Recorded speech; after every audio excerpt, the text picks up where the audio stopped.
right. We are right here at WCRS Radio. And the man just asked me, is my mic on? John McCravy, Representative John McCravy is with us here today. We have a lot of topics to cover, issues that he's been working on, some questions I have. So we're going to try to get through a lot this afternoon. But I know I really appreciate the fact that John is here this afternoon, because earlier last week he was telling me, ain't no way, Ann. And here you are today. So good to have you here, John. Well, it's good to be here, Ann. You know, I always try to get here. It's just sometimes fitting it in is tough. But I'm looking for Penny. Where's Penny? She's right over here asleep on her couch. Okay, yeah. Well, listening. I'm the first interview with Penny in the room. Yeah, there you go. Okay. Yeah. We're making history. Yes, we are. Absolutely. So, what do you think's what's the most important thing going on down there? You know, top notch. Wow, I tell you, you know, it's so much going on. I guess we just finished with the budget. That's a pretty big deal. And we've had a lot of bills that have come out this year that didn't come out last year. And that's made it a really frenetic time this session. So I can't really say one's bigger than the rest. I mean, they're all big, and everything is impactful that we've been doing down there. So yeah, the budget came out. We had had a lot of debate. You know, there's still, I just can't understand why we can't get a budget that's clean without things like a $32 million spit of an island that you know, there's a boondoggle going on. Why should the state buy that? Well, they shouldn't. And that's my opinion, and that's my opinion, and I voted that way. I voted against this thing. You know, it's. But did they have any discussion about it, or did they just stick it in there? We had some. Well, here's the thing: it was stuck in there. It was stuck in the budget, and thanks to some people for finding that, Jordan Pace found it, and. You like know, he read it. Like he read it, that's right? Right. That's right. I mean, you got to dig to find this stuff. I mean, the book's, 3 or 4 inches thick, and so with the fine print. But this $32 million was suspicious in there, and I found out about it before we got on the floor about it. But it turns out that we had a Democrat who's an attorney in the lower part of the state that's the head of that subcommittee that put that in the budget, and. You know, it was just suspicious. $32 million is a lot of money. Right. And, and we don't want to waste that. I mean, we only have a couple million taxpayers in South Carolina, so you take 32, everybody's going to be paying some money on that, and you might be paying $20 for that. But so it's for this little spit of land off the coast, I think, of Kiowa. It's a very tiny little island of a thing. That's why they call it a spit. Yeah, and that's what they call it. So some developer apparently bought this, tried to develop it, and it wasn't suitable for development. So he sued everybody, saying, "Well, it was worth this much money, and I've been because I can't develop it, I ought to be paid. The state of South Carolina ought to pay me." And so, why didn't he do his due diligence before he bought it? Exactly. So he lost 3 times. What we were told on the House floor was that he lost 3 times in state court, and now he's taking it to federal court.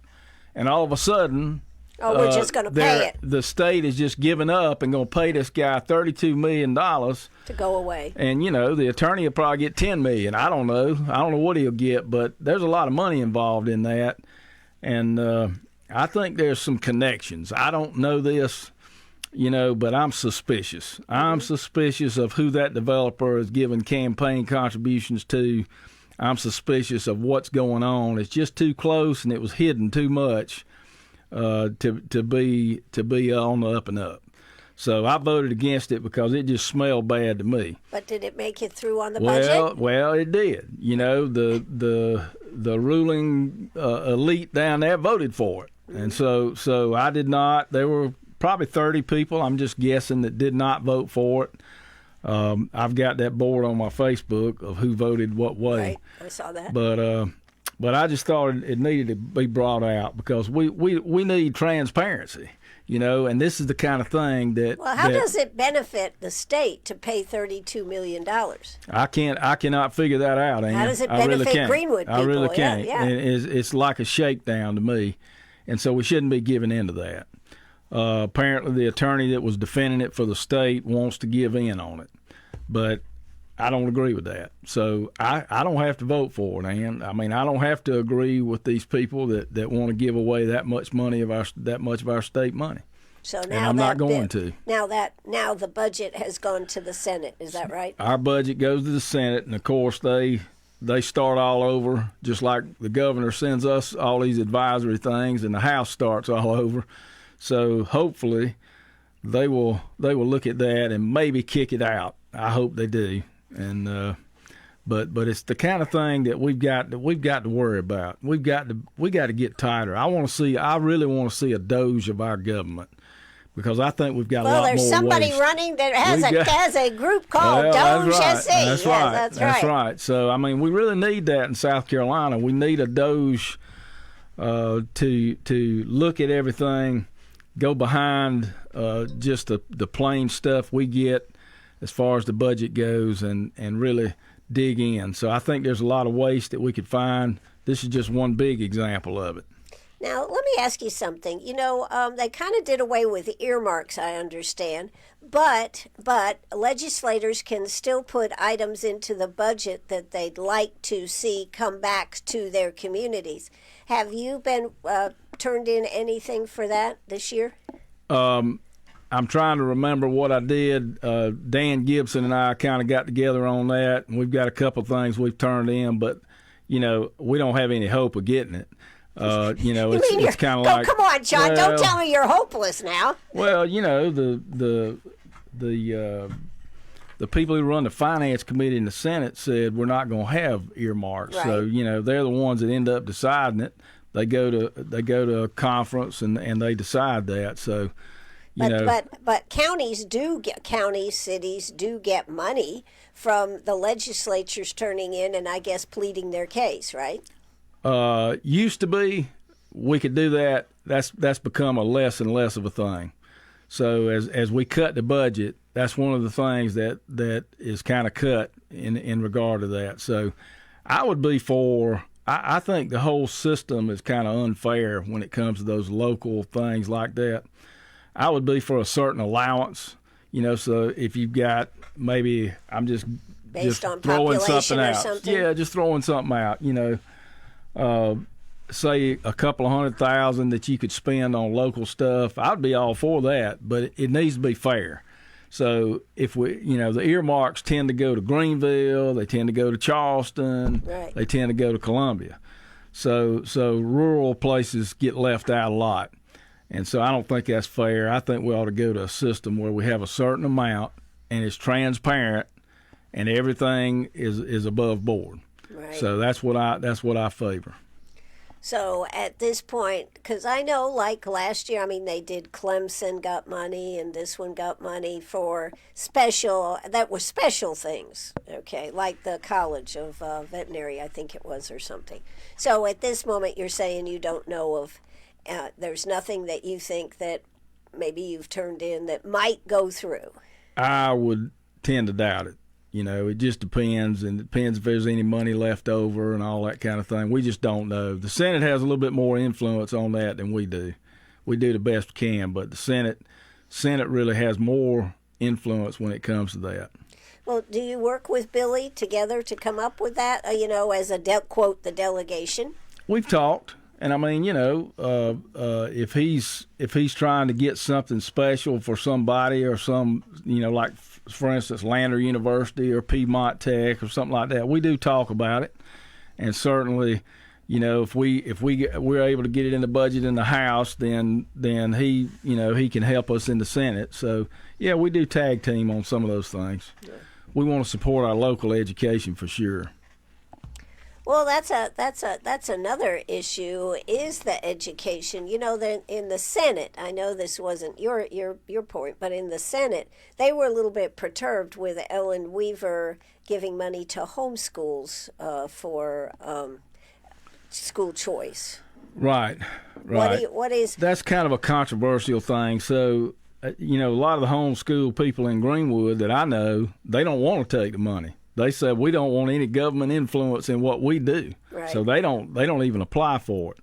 I know that there are some homeschool that have applied for expenses and things like that. It's not a great amount of money, I don't think. And well, I mean, if you apply for the whole thing, isn't it $7,500 per child? Yeah, but I'm not. Yes. I'm not sure that a homeschool can justify that many expenses. So, but anyway, I don't think it's it's been a little bit controversial because the people who aren't for school choice in the very beginning are always against everything that has to do with school choice. So they're gonna criticize anything that goes out. But generally, it's been used for private schools mostly and parochial schools and that kind of thing. So, what do you think we should do with that quote school choice and the vouchers? I think I have heard everything. It should be for everybody. Every child should have that option. Well, I agree with that to a point. And first of all, we've got to fully fund public schools. I don't think we ever need to get away from giving them what they need. Right. Public schools do some things that nobody else can do. They deal with disabled children. They deal with a lot of things that no other school will deal with. So we've got to fully fund the public schools. Right. But then, we can also enable people to have the choice that they want to have. So parents know what's best for their children. And if they take the burden off of the public school, then they should get the benefit of that. So, right. It just needs to be fair. And I know Shannon Erickson has worked very hard to try to do that, and her education committee, they've been working hard. And there comes a point where you've got to try, and that's what they're doing. They're doing the best they can, I think, overall. I haven't heard any big complaining from anybody about the school choice as far as that goes. Well, I know last year when you're talking about financing the schools, last year there was a big shortage. District 50 was able, quote, to cover it. But what do you think is going to happen this year on that? Well, a shortage is in the eye of the beholder. So yes, there was a formula. Yes, it's very, very complicated. I can't even sit here and explain it to you how they decide how they divide up the money that goes to public schools. Right. But I do know that public schools are holding millions and millions of dollars in the bank right now. They're way ahead. None of them are lacking funds. So I've seen the numbers. Okay. And School District 50 has money. They've got millions held back. So I think some of that has to do with that. When you start hoarding the money. And I'm not saying District 50 is doing that, but some of these school districts are. Right. And when you hoard the money, people are going to say, "Wait a minute, you don't need all this budget if you're able to make a profit every year and you're putting money back." So, there's always a balancing act there, and I just think it gets caught up in that. Yeah, absolutely. Okay. All right. Well, let's move on. You want to talk about the HALO Act? Man, I'm excited about that. We saw on television all this stuff in Minnesota and, people getting up in the officers' faces while they're trying to do their work, sticking a phone 2 inches from their nose. And we don't need that. Law enforcement doesn't need that. They need to be free to do what they are trying to do. And so to stop the interference and make sure it doesn't start getting popular in South Carolina, we've given a tool to law enforcement to say, hey, okay, back up. This is a warning. Don't get in my face. I'm trying to perform my duty. And once they warn them about that, if they still come back at them, then they can prosecute them under this interference. It's basically obstruction. We already have obstruction laws, but this really makes it clear that you cannot get up in an officer's face when they're trying to do the work. And so, it's just common sense. And, frankly, until recently, we probably haven't had a problem with that. But when people watch TV, they get ideas, Right.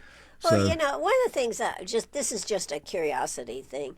There's been a big discussion about should ICE agents be able to wear masks, face coverings? When they are at jeopardy, what is your opinion? Look, they're dealing with gangs. MS-13, that kind of thing, and they get targeted. So I think we ought to do everything we can to protect them. And if they want to wear a mask, that's fine with me.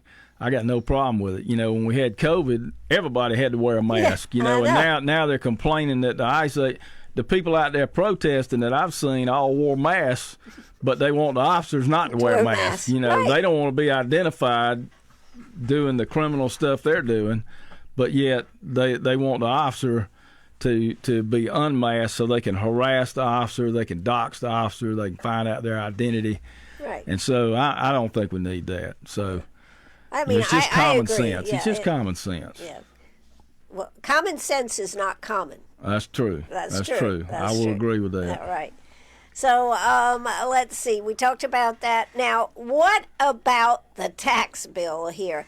For the longest time, and I could not understand this, why we weren't going to allow people to get the same tax breaks that they had on the federal taxes for their South Carolina taxes, like for tips and everything. To me, that was insane, John. Well, and a lot of people agree with you, including me. Okay. So last year, the proposal was floated that we would no longer conform with the federal tax code. Well, maybe during a Biden term, okay, but not during Trump. I mean, we've got the big, beautiful bill that cuts taxes in many ways. We need to conform with that. Trump was elected by the people. We need to be consistent with what the federal government does. And it's not just that. CPAs need some consistency, and it's much less costly if we go by the federal tax code. Right. And with our deductions as well in South Carolina. We've always done that. So to not do that just for the sake of getting more revenue in our state is wrong. So I think the people that were not in favor of tax conformity had dollars in their eyes, and they were thinking, we can take more tax money from the South Carolina people, and then it'll look like, we're cutting taxes, but we're really getting more by not conforming with the federal government. So I think a lot of us, expressed our displeasure with that idea. And so the all of a sudden things changed, and I was pleasantly surprised that when they finally came out with this, it's going to conform. Now I think it took too long. I complained about it. Listen, I've been complaining about this since I got to the legislature in January. I've been complaining to Ways and Means. They should have taken it up first thing. I've been complaining to Ways and Means Committee would say, well, we're waiting on the Senate to decide what they want to do. So apparently we were waiting on the Senate to decide what they wanted to do, and we weren't going to do the big, beautiful bill conformity. But they changed their mind. So now the Senate, I don't think they sent us the exact conformity, but the House is going to conform now.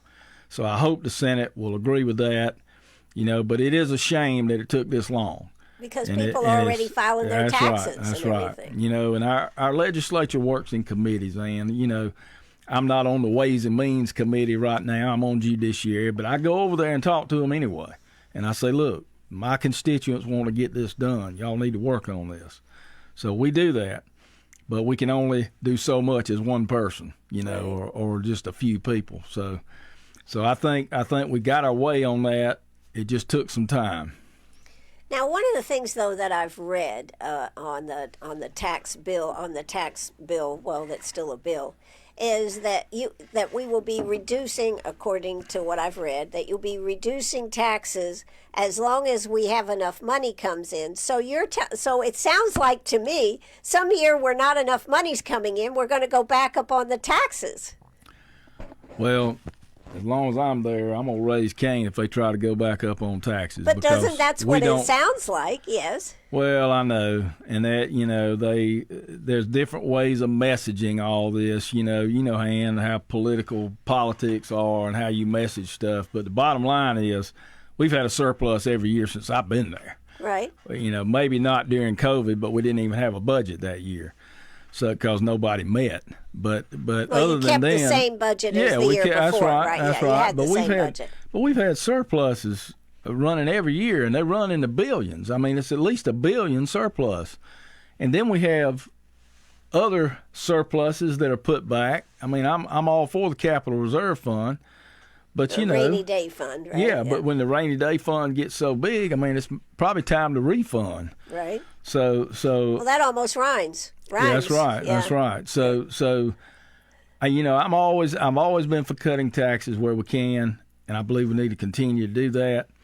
You know, how you cut taxes matters too, though. Right. And so we got two different ideas.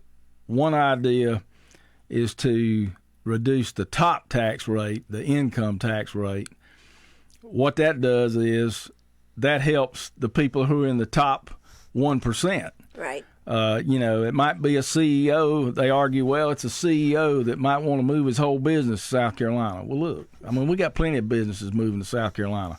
To me, and then that supposed tax cut, and overall it is a tax cut, but 20 to 25% of citizens are going to get a tax raise when we do a tax cut. Well, and it's the You know, wrong and people if that you- are getting a tax raise. Yeah, I isn't mean, it, John? look, Ann. I mean, if we said we were doing a big tax cut and you had to pay more taxes next year, you're not going to feel a tax cut. Right. So why can't we do it across the board and give everybody a tax cut if we're going to cut taxes? Well, what about the people that don't pay taxes? I think, isn't that their argument? Yeah, but you know, these are people that make under $25,000. Right. I mean, you know, so I just don't. They're not going to pay taxes anyway. They're going to get a refund.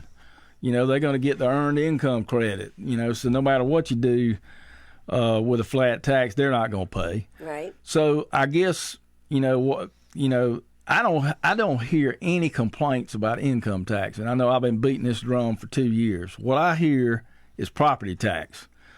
Why should somebody have to continue to rent their home after they've paid it off and rent it from the government?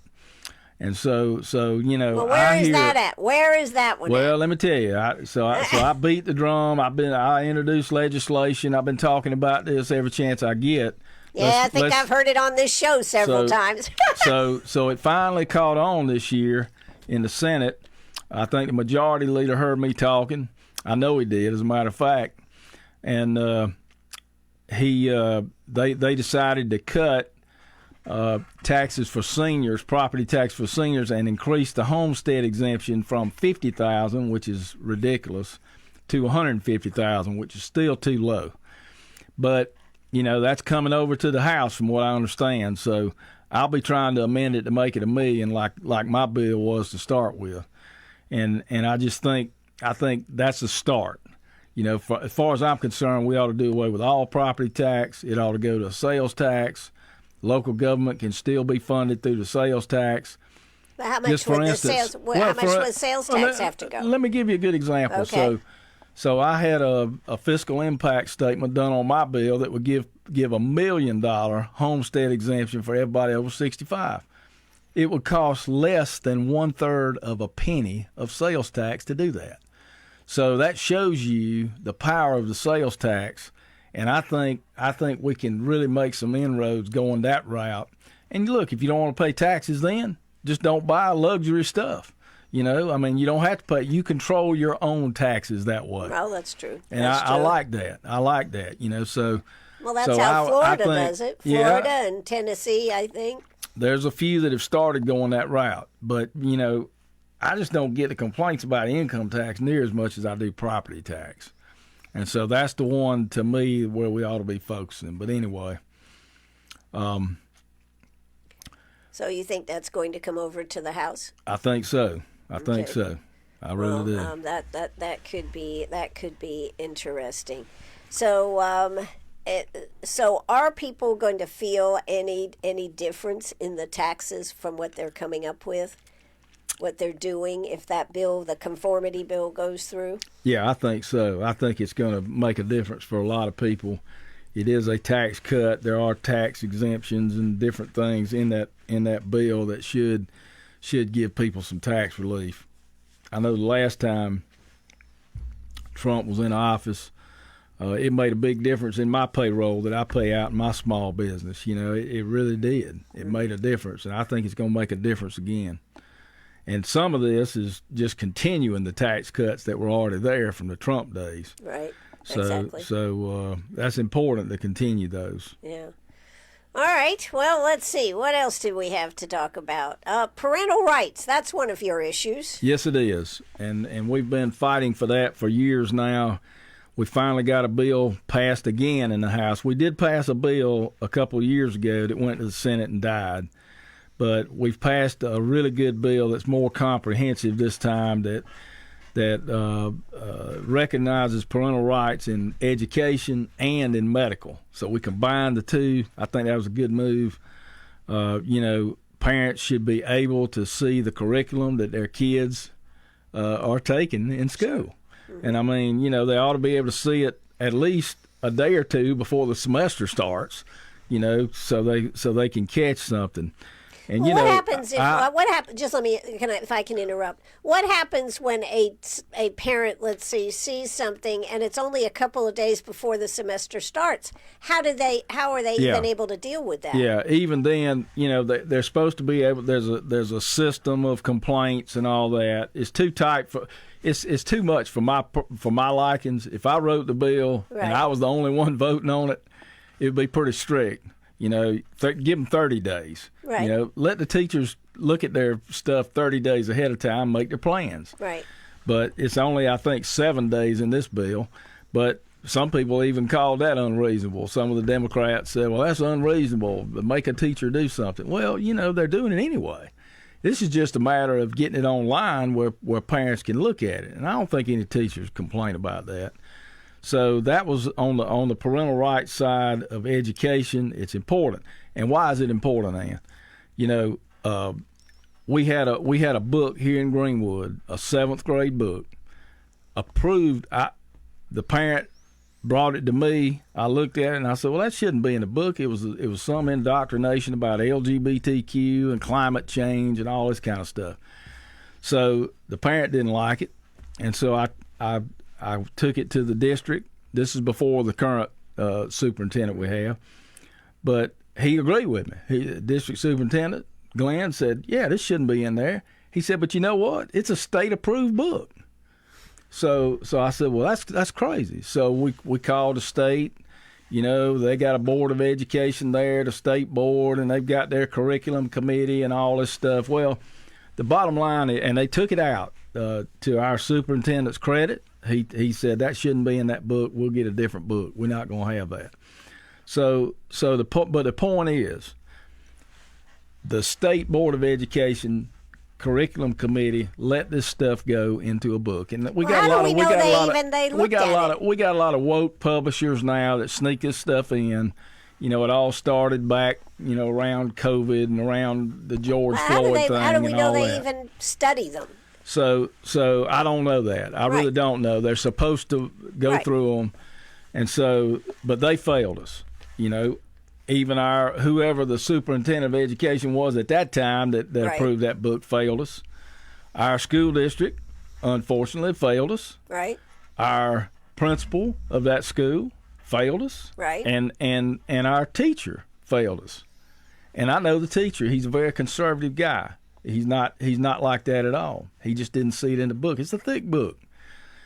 But the point is, who did not fail us? The parent. The parent caught it. Right. So we need to empower parents to be able to look and see what their kids are getting.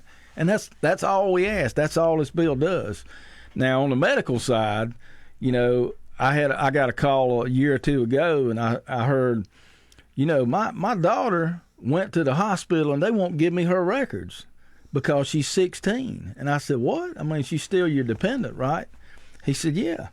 I said, well, I really don't believe that. So I called him up myself, and I found out that, yes, it's true, that there's some law passed a long time ago that if a child is 16, you don't have to divulge those records to the parents. Well, my goodness, man, if you're still a dependent and living in somebody's house, they ought to know what your medical records are.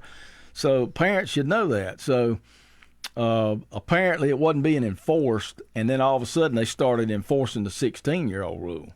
So what we did was try to remedy that in this bill. So if you're still a dependent and you're a minor living at home, your parents should have access to your medical records.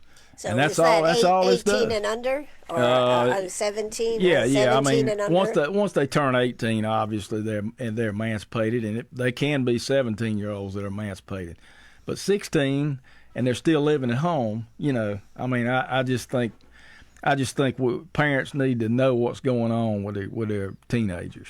Well, that's where a lot of that. They're responsible. If their teenager goes out and does something, they're responsible for that. Right. So hey, give them all the information they need, for goodness sakes. Well, doesn't that even fall under the transgender stuff that was going on in the hospitals and the schools, this type of thing? Yeah, we did remedy that with the Help Not Harm bill, and we said that if we have a situation at school where a child is identifying as a different person, even though they can't really change that, right. that the parents will be notified about that. That should have been common sense.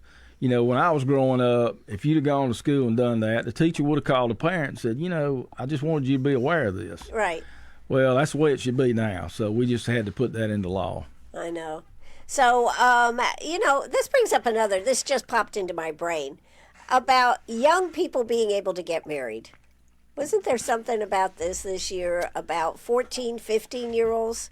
He's giving me a frown here. Like, why did you bring that up, Well, Ed? it's not really on my radar, so I really don't know what bill you're talking about right now. I'd have to go research it. It hadn't come in front of my committee. I haven't seen it. So. But they were talking about 14 and 15-year-olds in the state of South Carolina being allowed to get married. That's horrible.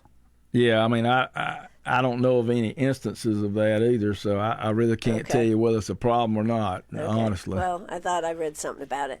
All right. Well, let's move on.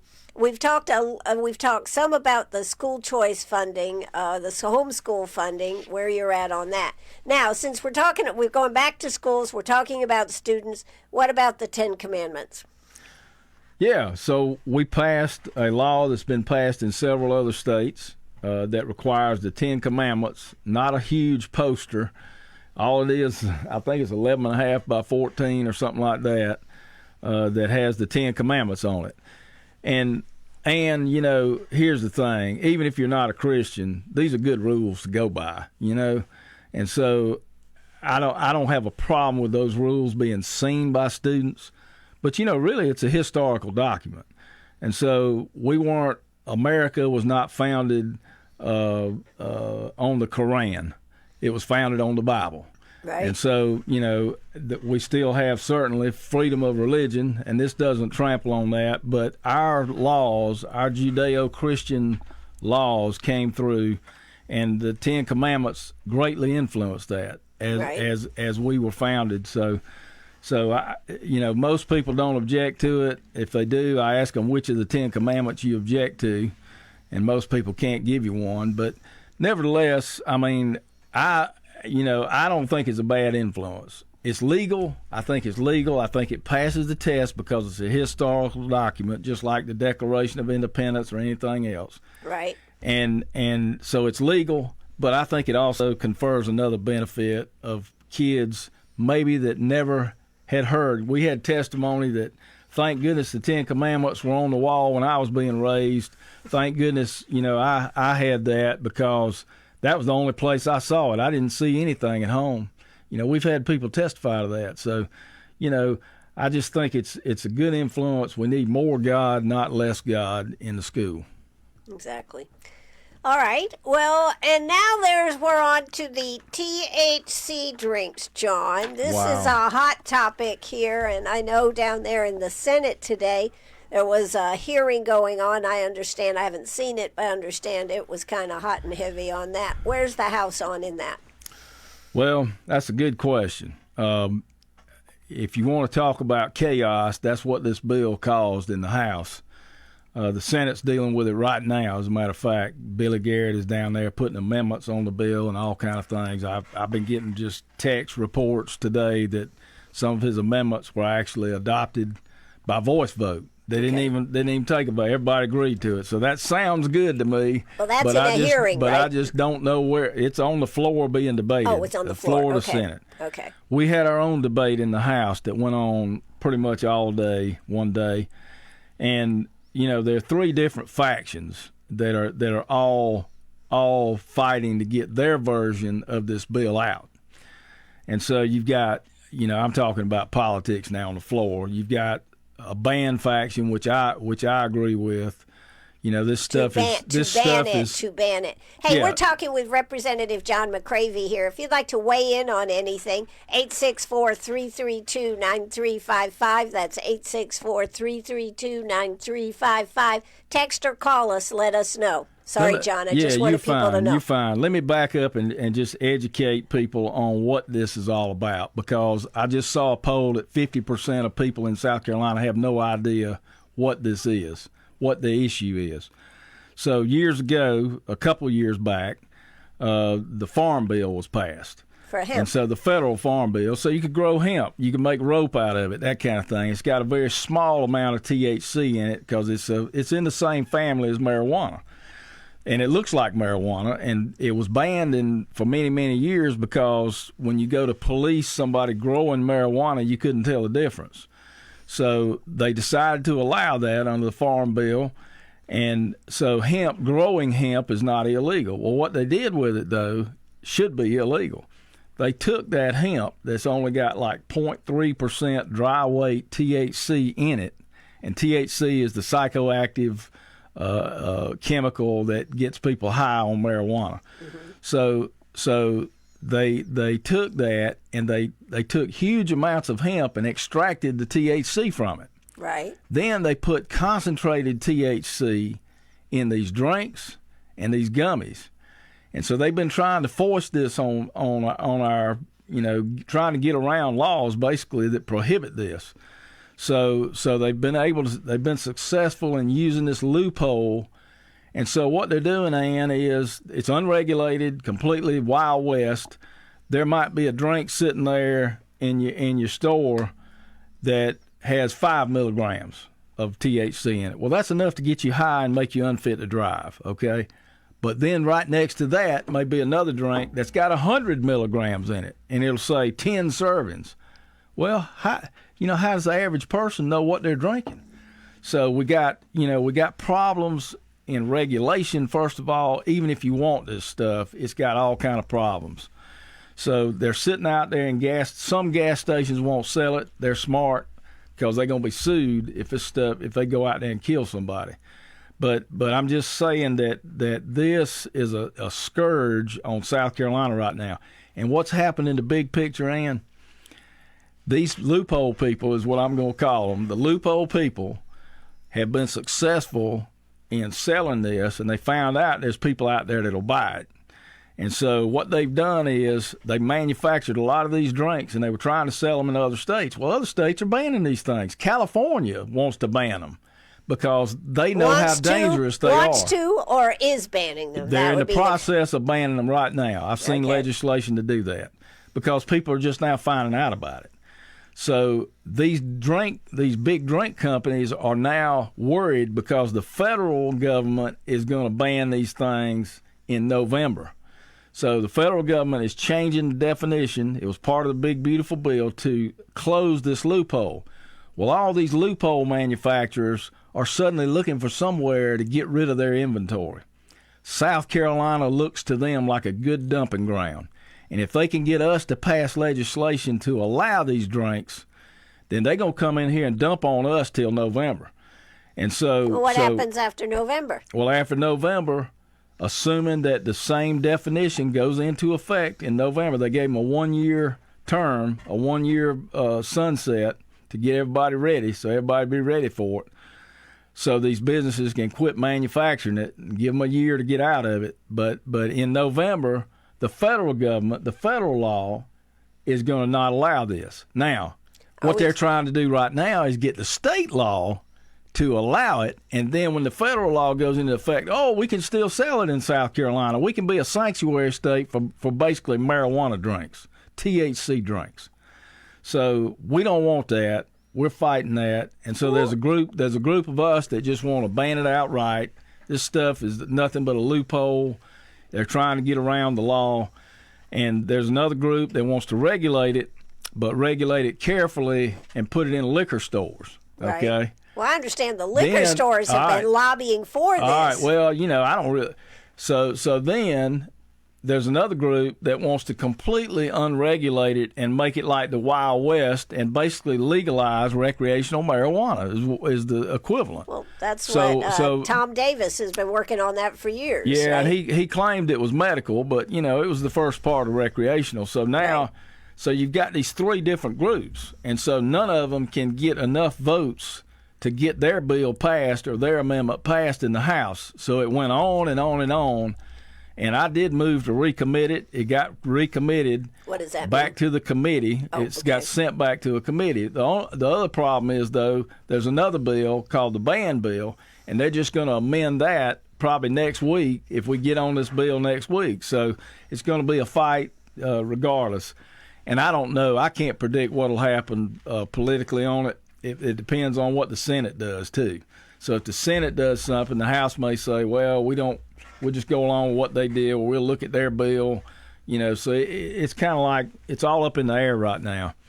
But it could greatly hurt our state to have these things out there. What about the CBD that seniors use? It won't affect that. It doesn't affect anything we've already got, the CBD products, all that.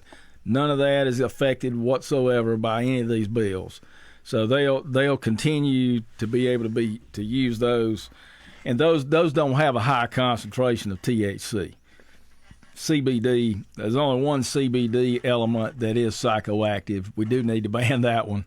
But other than that, CBD is fine. So the normal products people have been using, that's fine. If they feel like it helps them, so, let them get help with it. What would happen with the production of hemp in our state, though? Well, I can't say it's a huge industry right now. There's some farmers growing it, obviously, and I thought they only had X amount of licenses that were available on that anyway. So. Yeah.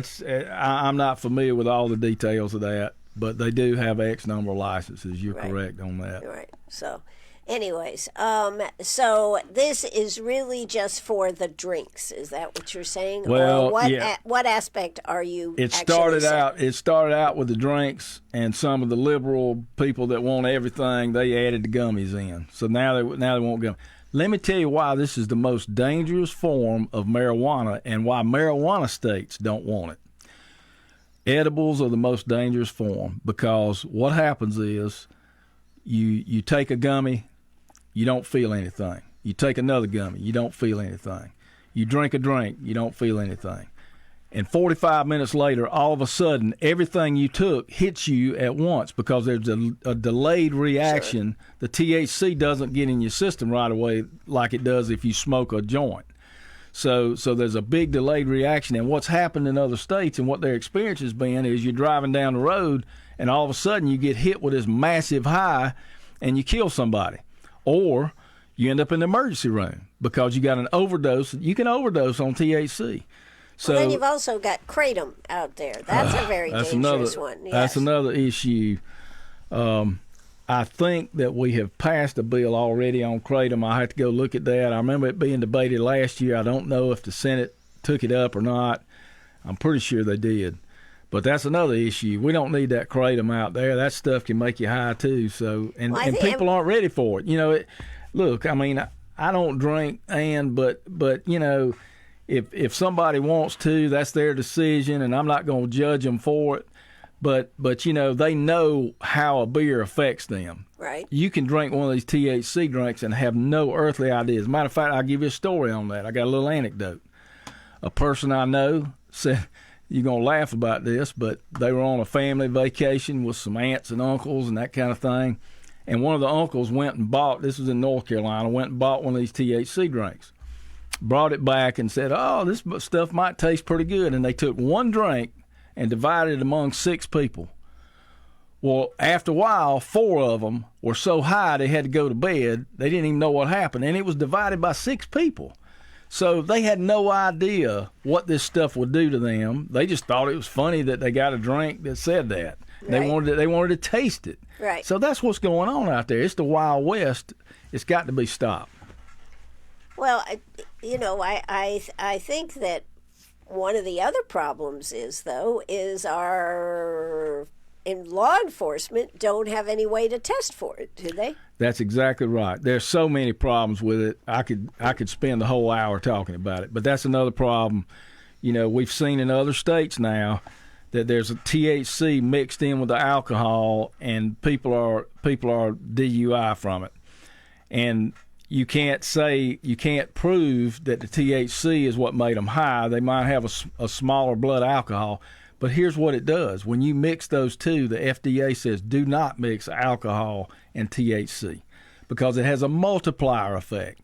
So the alcohol actually multiplies the effect of the THC chemically in your system. So you're able to take it in. Your body's able to digest it in a much greater way than it would by itself.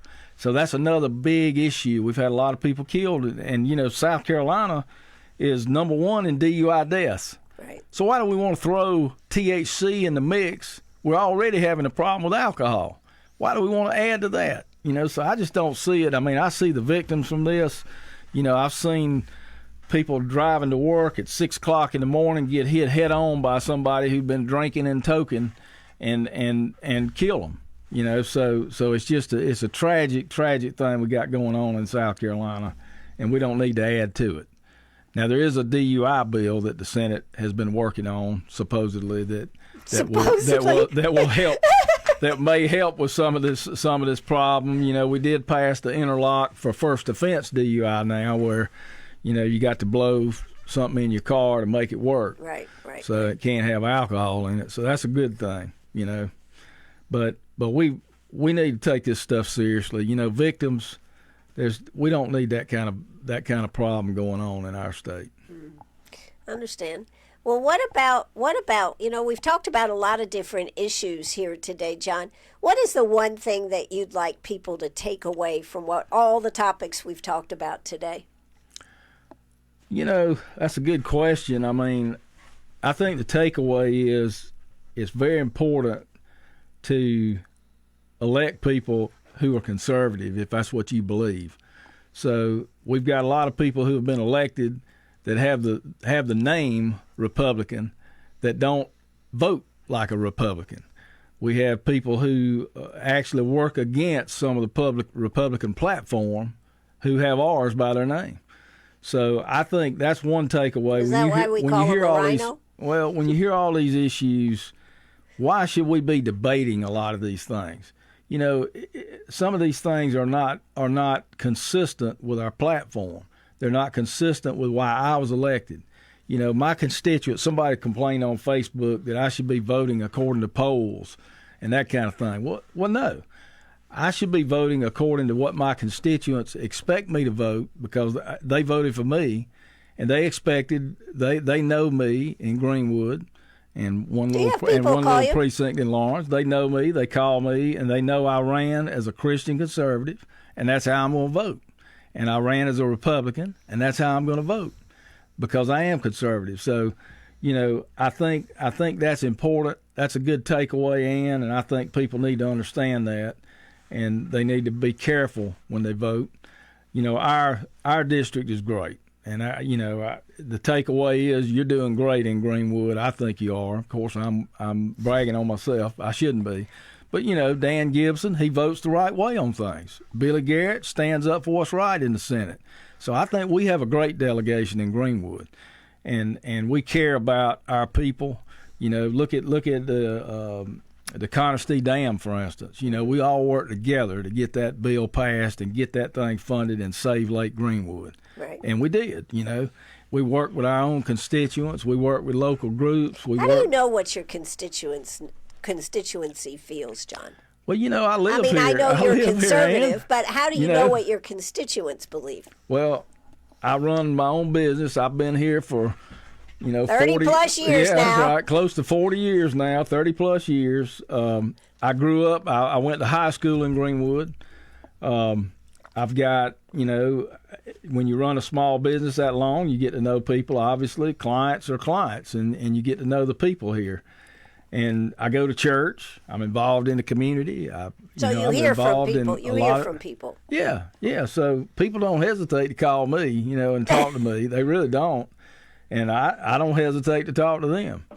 And so I can't say I know every single person in Greenwood, but I know a lot of people, and I know how the people think here. And so I know what they voted for, and I want to be consistent with that. And so that's what they voted for. I hope is what they're getting. Absolutely. And that's kind of the way I feel about it. Now, you went ahead and registered. You're going to run again, John. I did. Dan and I went down there yesterday. You actually have to go to Columbia to register, don't you? Well, you don't have to. So I went to the local voter registration. You can. I think you can. But I've always gone to our local one here. Saw Connie Moody at the election office. She was glad to see you and take your money. Yeah, and I got to say, I got to put in a plug for her. She is the greatest voter registration person I know. I mean, she is on top of every single change. She's on top of everything you need to do.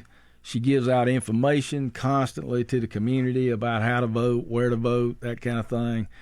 And she's really helped our area tremendously, and she's got a lot of experience doing it. Absolutely. So we're blessed to have her and her staff. I've noticed her staff is pretty consistent too. She's got the same people there year after year.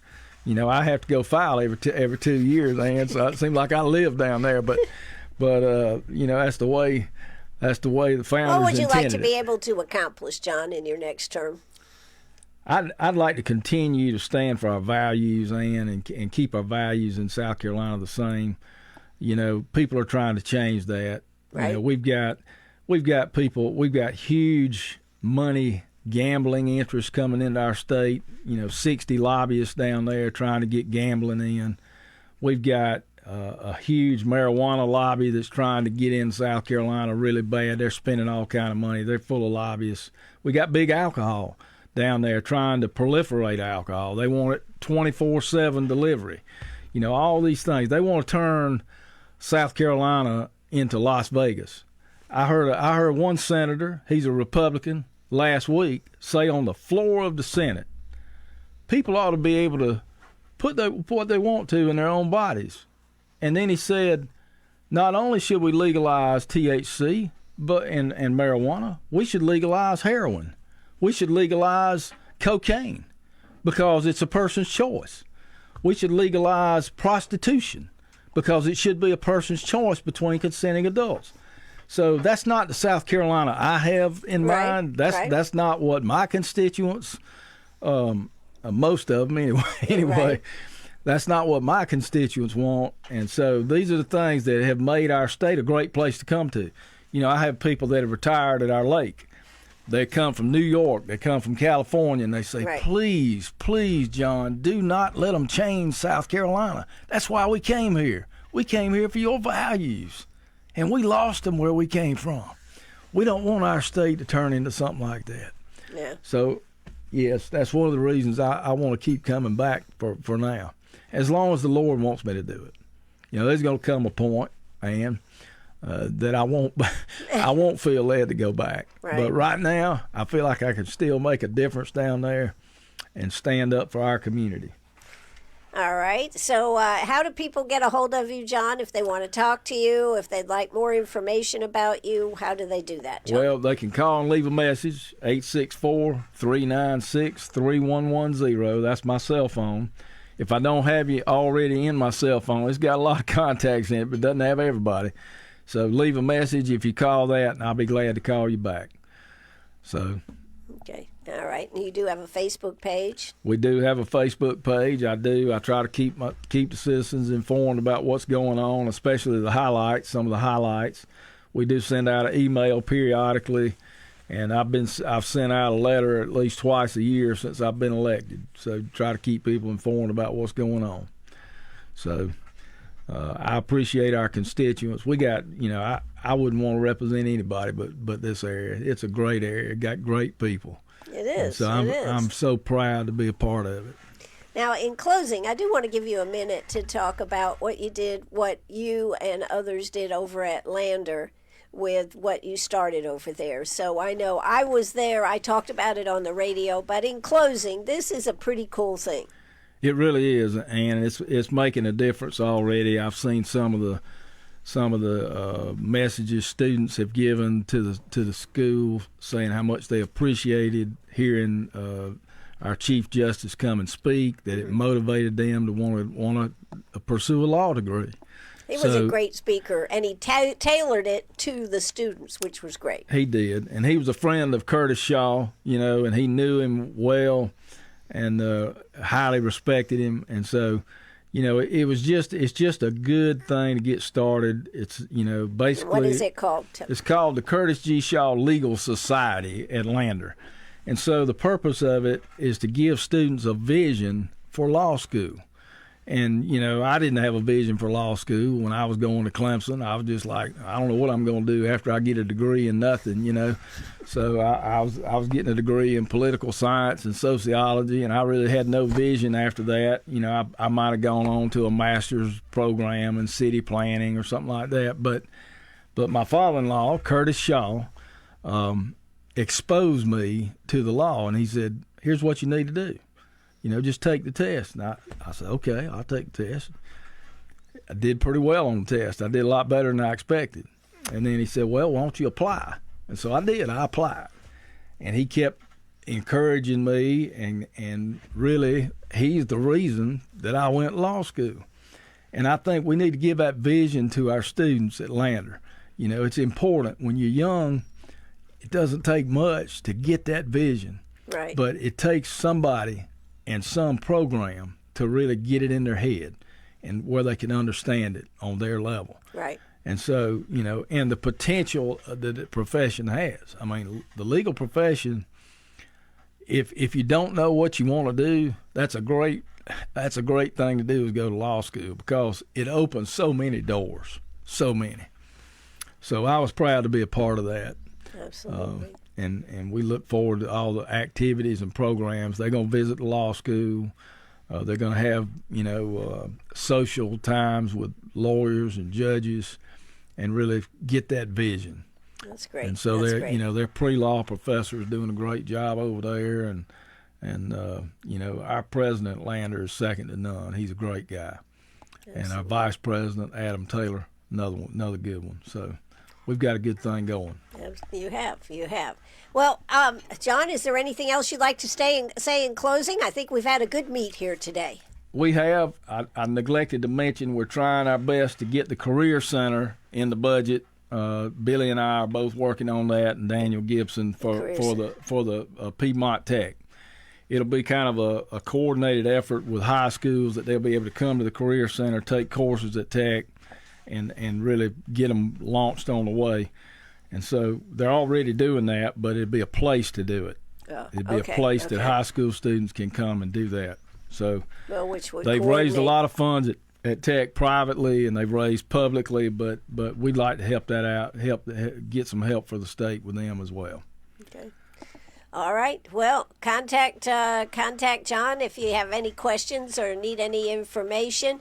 This has been another day right here on WCRS. I am Ann Eller. Penny and I will be back in the morning. So this looks like it was a pretty good success this morning. We're going to see if we can hook up those cameras and make it more fun for everybody. Thank you so much, John, for coming here today. Thank you. I'm glad to be a part of history in the WCRS. Yes, that's right. 84 years, and who knew this would be happening? All right, I'm Ann Eller. This is WCRS. That is going to do it for us. Thanks, everybody. Drop the curtain, play the music, and see you in the morning. This is WCRS.